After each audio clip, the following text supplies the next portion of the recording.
Hi, Araf. Here is a story for you going to sleep.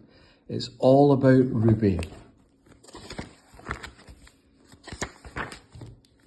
Ruby felt different from other bears, sort of special. Mrs. Harris had been daydreaming when she made Ruby. She didn't notice that she'd used the spotted material that was meant for the toy leopards. She didn't watch carefully when she sewed on the nose.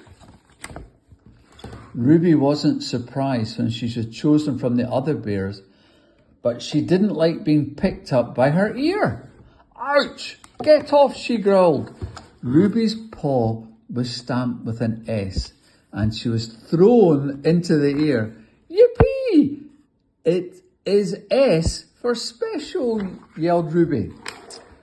Ruby flew across the factory and landed in a box full of bears. Hello, she said. My name is Ruby, and I'm special. See? She held up her paw. No, silly, laughed a big bear. S is for second.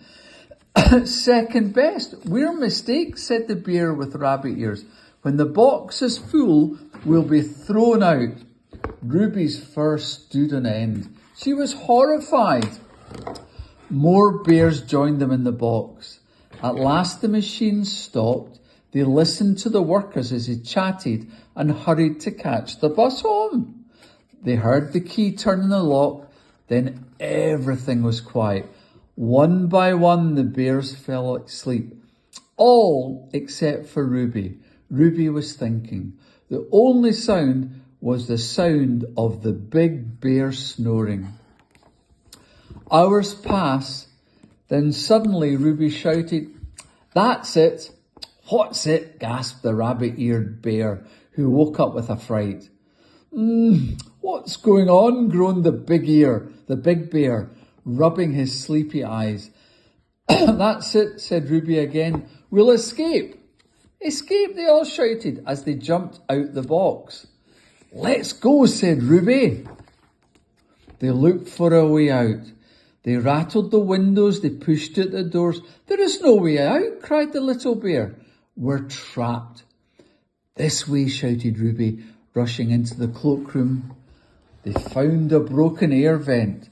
It was a very tight squeeze. They pushed and they pulled, they wiggled and they waggled until they were all in the yard outside. They ran silently, swiftly through the night and into the day. Some ran to the country, some ran to the town.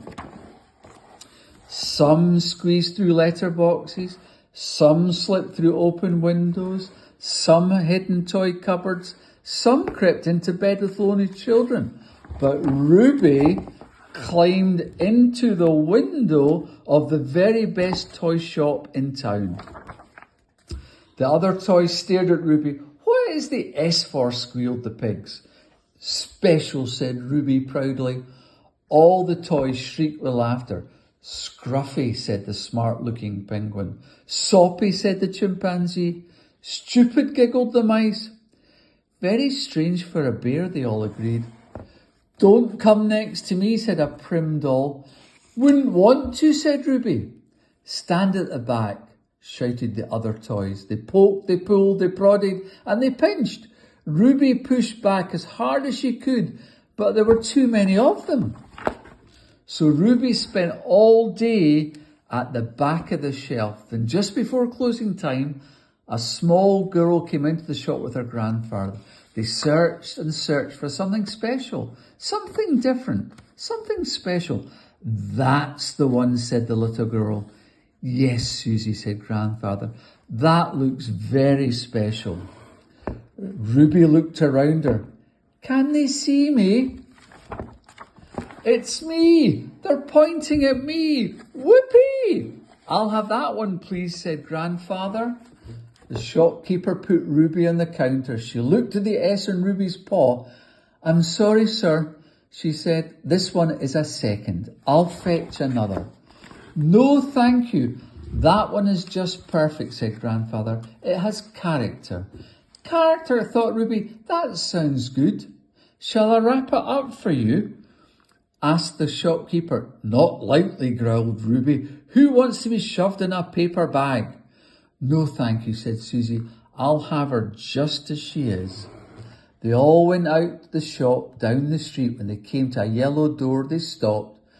We're home, Spotty, said Susie. Spotty? What a cheek, muttered Ruby. It's got a growl, said Susie, and she and her grandfather laughed. Susie took off her coat and scarf and sat Ruby on her lap. Susie stared at Ruby and Ruby stared back. Suddenly Ruby saw a little silver S hanging on a chain round Susie's neck. Hooray, thought Ruby. One of us is special.